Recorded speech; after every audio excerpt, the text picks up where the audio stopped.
Buenas tardes, bienvenidos a nuestro hospital. El programa institucional del Hospital Gabriel Peláez Montoya. Nuestro tema de hoy es la prevención del suicidio y para ello nos acompaña María Isabel Castrillón Vélez, ella es coordinadora de atención primaria en salud de nuestro Hospital Jardín. María Isabel, buenas tardes, ¿cómo estás? Muy bien, muchas gracias por invitarme. Bueno, María Isabel, pasemos a hablar del tema de hoy, que es la prevención del suicidio. Para eso empecemos explicando qué es el suicidio. Bueno, el suicidio es una idea fija que puede tener una persona de quererse quitar la vida, y esta idea fija está íntimamente relacionada con alguno de los trastornos de personalidad o trastornos psicoafectivos que componen al ser humano. Hay personas que desarrollan este tipo de trastornos en su vida y las áreas de desarrollo las van, direccionando con base en este trastorno y en toda su sintomatología. Los trastornos pueden ser trastorno depresivo, trastorno de ansiedad, trastorno derivado del consumo de sustancias psicoactivas, llámese licor o drogas, y muchos otros trastornos que pueden llegar a caracterizar a un ser humano y lo pueden llevar a tener estas ideaciones suicidas y finalmente llegar al acto de querer quitarse la vida y de hecho quitársela como tal. Bueno, estamos hablando de este tema porque en el municipio se han dado casos pues tanto de intento de suicidio como de suicidio. Entonces es importante decir que el suicidio figura entre las 20 causas de defunción más importantes a nivel mundial y que en nuestro municipio, contémosle de pronto, María Isabel, ¿cuántos casos se han dado, tanto de índices de intento de suicidio como de suicidio pues ya como tal? Bueno, pues en lo que está registrado hasta este año 2017, tenemos un indicador del 0.12 de casos en cuanto al porcentaje pues de intento suicida y suicidio como tal, pero este estándar es muy bajo, pues 0.12 para estar pues en un municipio está dentro de los rangos normales, ¿cierto? La idea es mantener ese indicador, pues porque 0.12 disminuirlo otro tanto se podría también, o por lo menos sostener ese indicador y que no se nos aumenten los casos de intento suicida. También agregando algo que acá pues con todo este tema de los plaguicidas y de lo que se utiliza pues como para los cultivos y eso, algunos casos pueden pasar como intento suicida cuando la persona hizo uso de este tipo de sustancias tóxicas y de pronto esto le produjo o una intoxicación o la muerte como tal, en muy pocos casos, pero sí se han visto, ¿cierto? Entonces habría que hacer como esa diferencia, ya cuando es el suicidio como tal, ya es otra cosa pues como diferente, ¿cierto? Acá tenemos pocos casos, la mayoría de los casos son por ahorcamiento, que es una de las modalidades del suicidio más común, no solamente acá en el municipio, sino a nivel mundial. Se ha presentado pocos casos, pero sí, y entonces hay que utilizar algunas estrategias, algunas herramientas para contrarrestar este fenómeno y que no se nos vaya a disparar aún más por las diferentes situaciones o factores de riesgo que pueda presentar el municipio y que puedan llevar a una persona a hacer uso de esta herramienta, quitarse la vida o suicidarse.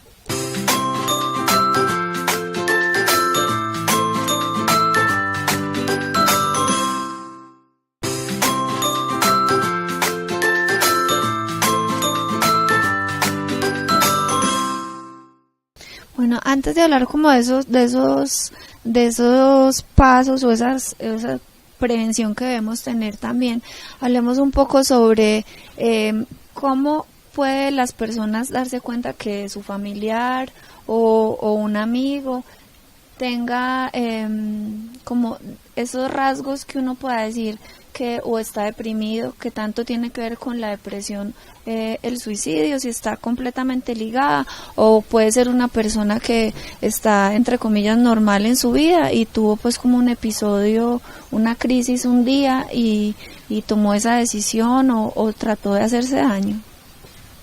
Sí, el trastorno depresivo es un trastorno psicoafectivo que está íntimamente ligado al suicidio.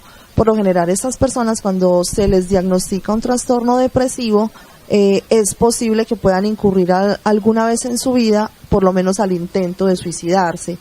Es cierto lo que usted dice, podemos en la vida tener algunos episodios depresivos o momentos en los que, digamos, algunas dificultades de la vida nos llevan a sentirnos un poco bajos de ánimo, con ganas de no seguir adelante. Es normal en todo ser humano que eso suceda. Pero si el episodio se va convirtiendo en algo ya muy constante, muy frecuente, y cada 2-3 meses la persona entra en esos estados depresivos, ya no estaríamos hablando de episodios, ya estaríamos hablando de que ya se está desarrollando o se desarrolló hace rato un trastorno que no ha sido tratado a tiempo, que no ha sido intervenido por médico, por psiquiatra y por todos los especialistas que requieren en este tipo de casos. Y el trastorno va cogiendo avance, el trastorno no se queda ahí, de un episodio va pasando a otros episodios hasta que la persona se va deteriorando en su sistema psicoafectivo, sus neuronas también se van deteriorando, su sistema nervioso central también va incurriendo en cierto deterioro, llamémoslo así. ¿A qué me refiero con esto? La persona va perdiendo el apetito, la persona ya no quiere hacer nada, la persona se encierra, se aísla en sí misma, no establece relaciones interpersonales adecuadas, y todo esto lo va llevando a que ese trastorno vaya avanzando mucho más hasta tal punto de que quiera quitarse la vida. Es lo más digamos, común que puede suceder en una persona que tenga este tipo de trastornos del estado de ánimo, como es la depresión. Por lo general, sí terminan, o por lo menos con la idea de suicidarse. Una pregunta acá, María Isabel, es si realmente la persona que está en ese momento de crisis quiere realmente es quitarse la vida o dejar de vivir estar pasando pues por esa situación, no necesariamente que sea la salida, sino dejar de sentirse así.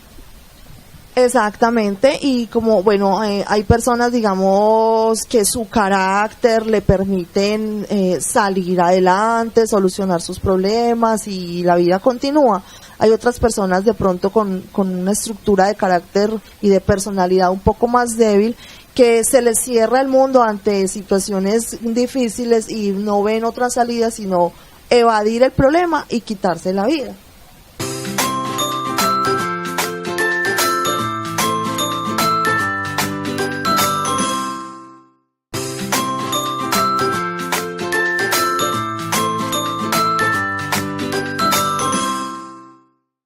Bueno, entonces pasemos a hablar sobre signos de alarma que puede presentar una persona para cometer un suicidio o un intento de suicidio. Bueno, el primer signo de alarma pues sería que esta persona tenga ya claramente un diagnóstico médico y que se sepa que esta persona tiene un trastorno del estado de ánimo, llámese depresión, y hay otros trastornos más que no los vamos a mencionar, pero que están íntimamente ligados a esa depresión, ¿cierto? Entonces, ese sería el primer signo de alarma. Si esa persona empieza a mostrar una sintomatología de aislamiento social, de pérdida de apetito, de no quiero salir, de no quiero bañarme, de no quiero hacer nada con mi vida, ese sería el primer signo de alarma para que esa persona recurra al proceso médico y empiece también, a partir de su diagnóstico, a llevar un tratamiento adecuado para que esa depresión pueda estar regulada, pueda estar estabilizada y no vaya, por lo contrario, avanzando mucho más hasta terminar pues en estos actos suicidas.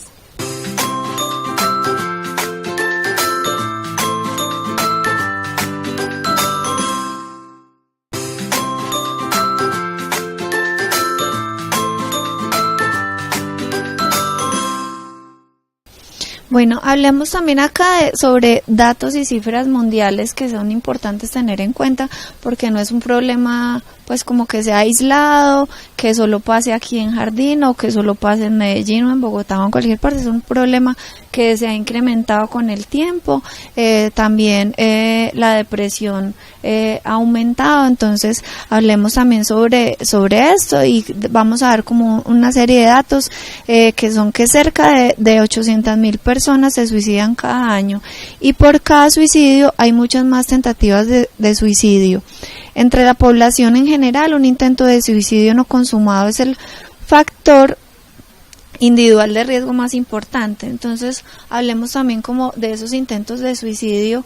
Normalmente, ¿qué es lo que ocurre o qué debemos también tener en cuenta en las casas? De pronto, personas que nos están viendo y tengan un familiar con rasgos depresivos o que ya saben que tienen una depresión o lo que decías ahora, que de pronto su carácter no es tan fuerte para de pronto salir de algunos problemas normales que presenta la vida. ¿A qué debemos estar atentos? Por ejemplo, lo que decías, que los plaguicidas o esos elementos con que normalmente las personas pueden hacerse daño. Sí, una vez que una persona tenga un trastorno psicoafectivo ya diagnosticado, debe haber todo un acompañamiento familiar, debe haber una red de apoyo conformada, y no solamente con la familia, sino con las personas más cercanas a este individuo, sus amigos, vecinos, donde debe haber ciertos cuidados para que esta persona en algún momento de crisis no vaya a tomar pues este tipo de medidas o de decisiones para su vida. Obviamente en la casa, si tenemos a una persona con un trastorno del estado de ánimo, no es muy recomendable tener ningún tipo de sustancias tóxicas que pueda él decir en algún momento las va a ingerir y va a acabar con su vida, o al menos va a intentar acabar con su vida. Todo lo que son venenos, plaguicidas, objetos cortopunzantes, preferiblemente pues como los cuchillos y todas las cosas como de menaje de cocina, deben estar debidamente pues en un lugar como escondido, digámoslo así, seguro, donde la persona no tenga acceso directo a él en cualquier momento. Preferiblemente estas personas, ojalá nunca estar solas, así estén llevando su medicamento psiquiátrico, así el tratamiento les esté haciendo mucho efecto, así haya mucho tiempo en el que no volvieron a tener como ninguna crisis depresiva y al parecer todo está como normal en la persona, ya como que se recuperó. Tenemos que tener en cuenta que ningún trastorno mental tiene cura definitiva, tienen tratamiento y la persona se puede llegar a sostener, más no se va a curar de su enfermedad mental, ¿cierto? Entonces la familia muchas veces se tranquiliza porque hace 6 meses, hace un año que no volvió a tener ningún episodio ni ninguna crisis de este tipo, y digamos se van y lo dejan solo, ¿cierto? Y se han presentado algunos casos en los que no se pensaba que lo iba a hacer y definitivamente se quedó solo. En ese momento entró en crisis y tomó la decisión y se suicidó. Bueno, hablemos sobre las modalidades de suicidio que ahorita estabas hablando, un poco para que la gente también tenga en cuenta qué puede pasar y como lo que es las modalidades que están utilizando para suicidarse las personas. Lo que decías ahora, el ahorcamiento, el envenenamiento, ¿qué otro tipo de suicidio se presenta? Bueno, ya hablamos entonces de que en primera instancia están pues como los plaguicidas, lo que comúnmente se conoce como matarratas y todos estos sustancias tóxicas que pueden alterar todo el sistema nervioso central de una persona hasta llevarla a la muerte. El ahorcamiento es uno de los más comunes también. La ingesta o ingerir pastillas psiquiátricas y combinarlas con licor o con alguna otra droga o sustancia psicoactiva también puede llegar a generar o a llevar a la persona a suicidarse como tal.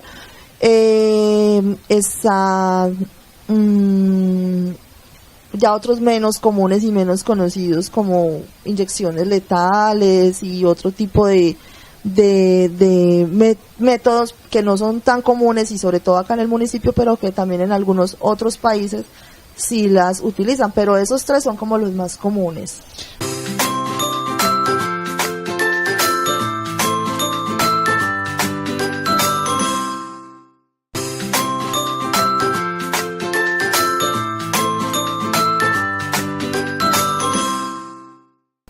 hablemos sobre la prevención del suicidio, y para eso pues sabemos que el suicidio es prevenible, tanto teniendo en cuenta pues que la persona reciba una atención, sepa lo que le está pasando, también acepte y tome esa decisión de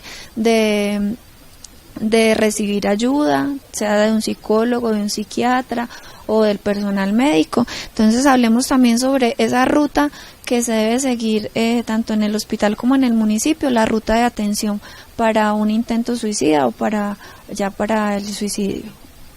Bueno, la primera, pues la ruta de atención, y lo primero que hay que tener en cuenta es que la familia y el individuo reconozcan y asuman que esta persona tiene una dificultad, que esta persona tiene un trastorno mental que no le está, o mental o psicoafectivo, que no le está permitiendo desarrollarse en sus áreas de desempeño de una manera adecuada, que necesita una ayuda profesional, porque en la mayoría de las familias se pone cierta resistencia, y este tipo de trastornos en la persona son denominados de otra manera, por decir algo, persona rebelde, cosas así por el estilo, cuando realmente la persona lo que necesita es un tratamiento psiquiátrico primero con medicamentos y luego un psicológico, ¿cierto?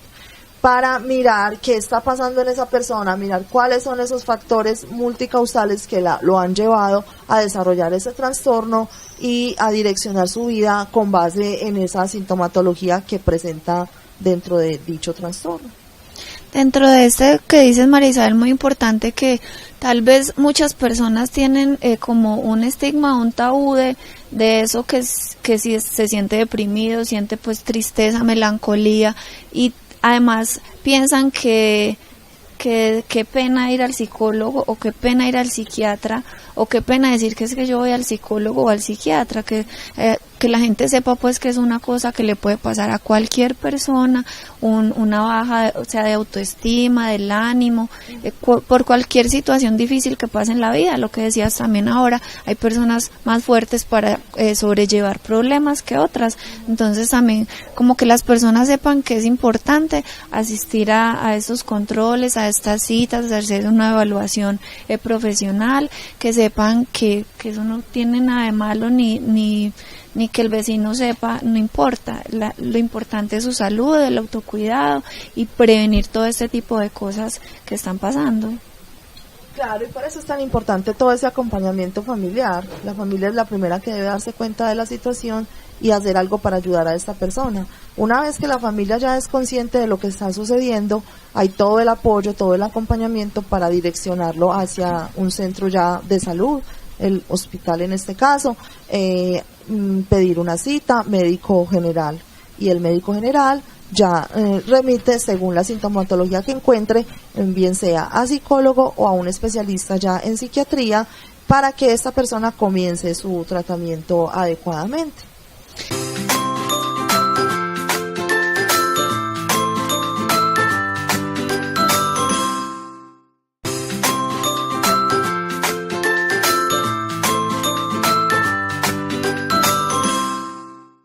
Bueno, entonces hablando de la ruta, entonces es el médico general, el psicólogo, y luego ya realizan toda la atención.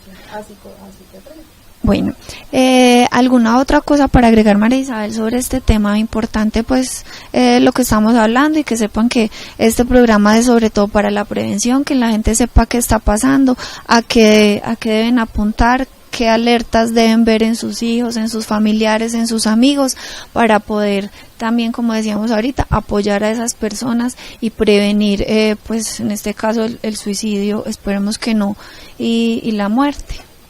Sí, importantísimo saber que tenemos unos factores de riesgo. El municipio en este momento, según nuestro programa de atención primaria en salud, tiene un indicador de violencia intrafamiliar que sí es más altico. Estamos en el 22%, o sea que siempre estamos con una tasa muy significativa.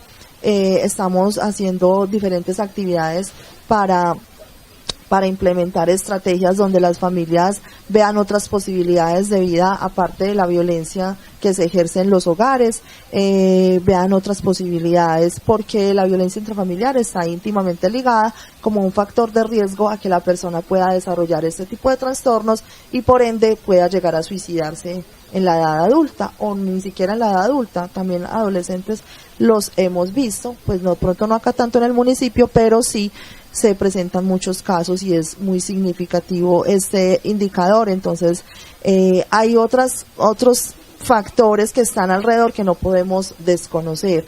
El consumo de sustancias psicoactivas, el licor y las drogas, sabemos y es una realidad que el municipio es un municipio donde se ve mucho la presencia de licor y de drogas. Esa parte se está trabajando arduamente también con las instituciones municipales, pero es un fenómeno pues arduo y difícil de decir que se erradicó ya por completo. Sabemos que es algo utópico, no es tan fácil de manejar. Sin embargo, se han hecho cositas y además este indicador o este factor de riesgo también lleva muchísimo en la mayoría de las ocasiones a que una persona quiera quitarse la vida bajo efectos de licor o de drogas. En ese punto importante, María Isabel, que también lo habíamos hablado en otro programa, que lo que decía, las drogas o el licor pueden sacar esas por decir, esos demonios que tiene la gente adentro, esas cosas que no, en un estado normal pueden no presentarse, no salir, y la droga hace que todo esto como que llegue a un punto donde también puede pasar el suicidio. Claro que sí, se activa. Obviamente hay que tener en cuenta que no siempre la persona tiene que estar bajo efectos de licor o de drogas. Cuando hay un trastorno mental no habría necesidad de estar bajo esos efectos para lograr el objetivo. Pero es como un detonante, además. Es un detonante muy significativo, y que por lo general las personas cuando tienen un trastorno depresivo o cualquier otro tipo de trastornos como la ansiedad, hay muchos, no solamente es el depresivo, estas personas tienen la tendencia, y en cualquier momento lo hacen con drogas o sin drogas, ¿cierto? Para tener en cuenta esa parte. Bueno, María Isabel, muchas gracias por estar acá con nosotros, por darle a la comunidad esta información tan importante para su salud, para el autocuidado, para la prevención, y gracias por estar acá pues con toda esta información. Muchas gracias a ustedes. Bueno, a ustedes, muchas gracias por estar con nosotros acá en nuestro hospital. Recuerden seguirnos en nuestras redes sociales. En Facebook estamos como ese Hospital Gabriel Peláez Montoya, en Twitter como Hospital GPMJ, y también recuerden seguirnos en nuestro canal de YouTube. Ahí pueden ver todos nuestros programas. Muchas gracias por estar acá y que tengan un feliz día.